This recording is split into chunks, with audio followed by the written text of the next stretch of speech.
Rightly or wrongly, some cities become defined in the minds of outsiders by a particular movie or TV show. For many, New York was long the city of Death Wish or Taxi Driver.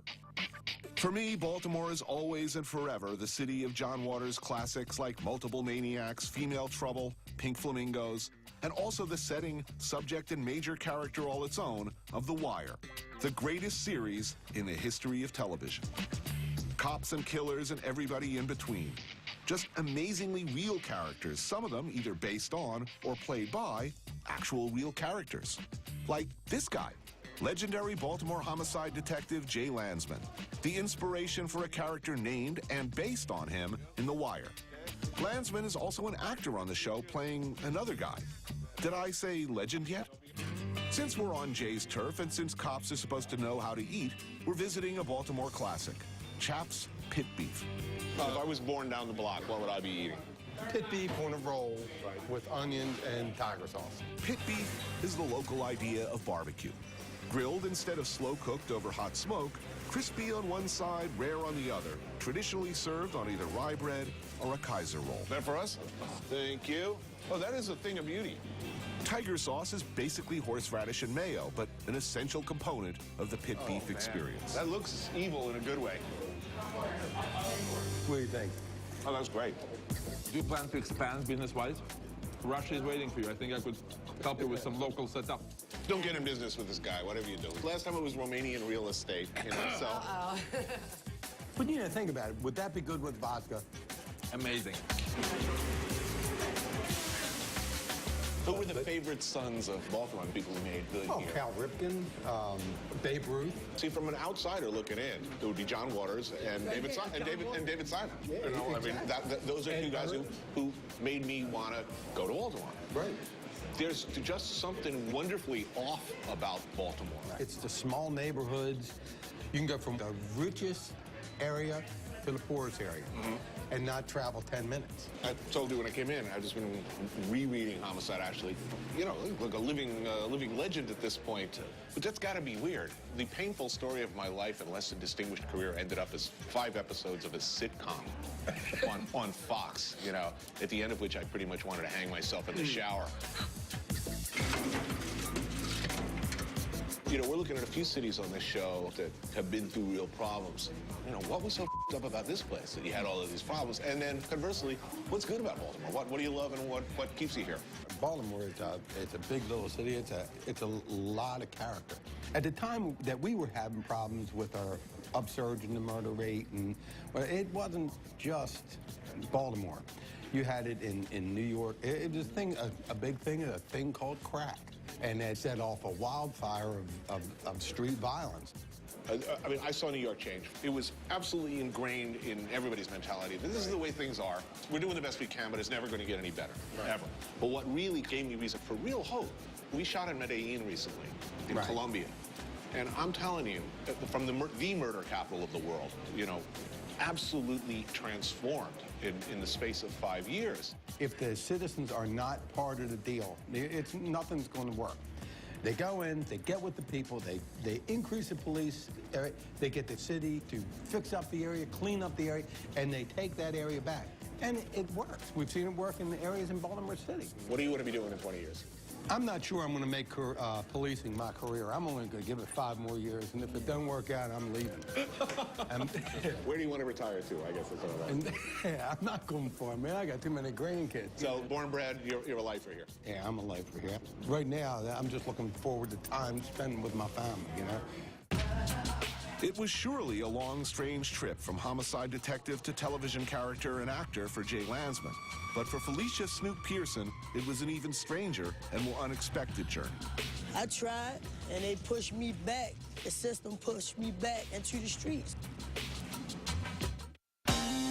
No reservations.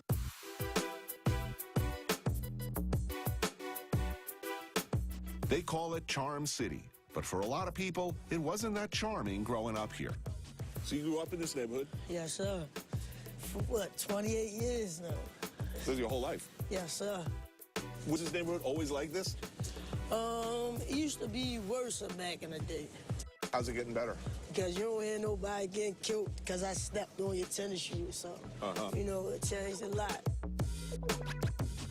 Born in 1980 in West Baltimore as a wall-eyed crack baby, she was a homicide perpetrator at age 14.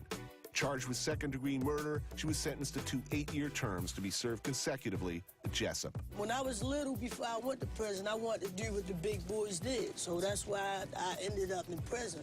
When I came home, you know, I tried to do the right thing, but you can't get hired with a criminal background. I tried, and they pushed me back. The system pushed me back into the streets. What I supposed to starve? You know? So I had to do what I had to do.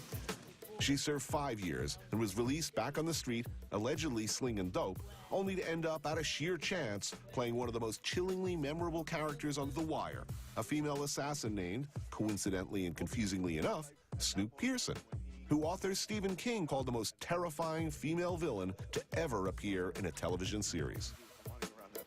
So, how come you're not living in Hollywood right now? No, I'm working on something out there right now. You know, but I got a place here, New York, and Miami, so I'm good. I don't have places in New York and Miami and Baltimore. How the hell that happened? I've been working 9 years at The Wire. Snoop brought me to this place, Moe's, her favorite restaurant and bar from back in the day. Maybe not the best restaurant in town, but what you call good value, and what I have to admit was also a good time. Let me ask you, I read your autobiography, of course, in your neighborhood. What were the basic rules of behavior? I mean, obviously, not snitching would be one of them. Exactly. Never with somebody else's money would obviously be another Exactly. Wait till your lane open up, and then you branch off. You're surrounded by drugs your whole life. Yeah. You were never a junkie, and you never ended up with a cocaine problem. No. Why? I ain't never, ever thought about putting up my nose, because I look at my mother to be my example, you know? Why are you still in Baltimore? My family, this is where I'm from. You can never forget home. A nice plate of oysters, which I'm initially way too genteel with. What was I thinking? I know how to eat a freaking oyster. Supposed to grab it like that. Yeah, what am I thinking? I know better than this. He was nice, guys. A football-sized crab cake that was pretty decent, truth be told. Oh, that thing's huge. Many crabs gave up their lives for this. Something we have in common. We're both big Pam Grier fans. Totally into Pam Grier. So back in the day, you wanted to holler at Pam Grier? Oh, totally. You wouldn't be able to handle that. No. That's too much. No, way over. Yeah, I know. Ouch, man, that hurt. Wow, this is amazing. Right now, I'm in the process of turning my book into a movie, reality show. Right now, we're going through the contracts. My reality show, the day in the life of Snoop. You know, I'm working on my music. Next thing I want to do, you probably think it's corny, but there's a lot of money into it. Make some sex toys or something. You know, everything. Here. Whoa. Garlic crab in the shell. So you just take one, you know, a little messy, you know what I mean? And this hookup thing, which is pretty much everything on the menu, I think. Shrimp, crab, and chicken, and some kind of Cajun sauce and dumped over rice. How could they afford to serve this much food? It's unbelievable. And of course, an indigenous beverage is always the appropriate accompaniment in every social situation. This is Obama. This is an Obama? Obama. Oh, that's dangerous. I should be drinking this on a beach, under a palm tree. I'm going to guess that my president does not want me to drink many of these. You guys care for a round of these? Are you sure? A round of Obamas for my friends. Never a good sign when you find yourself buying blue drinks for strangers.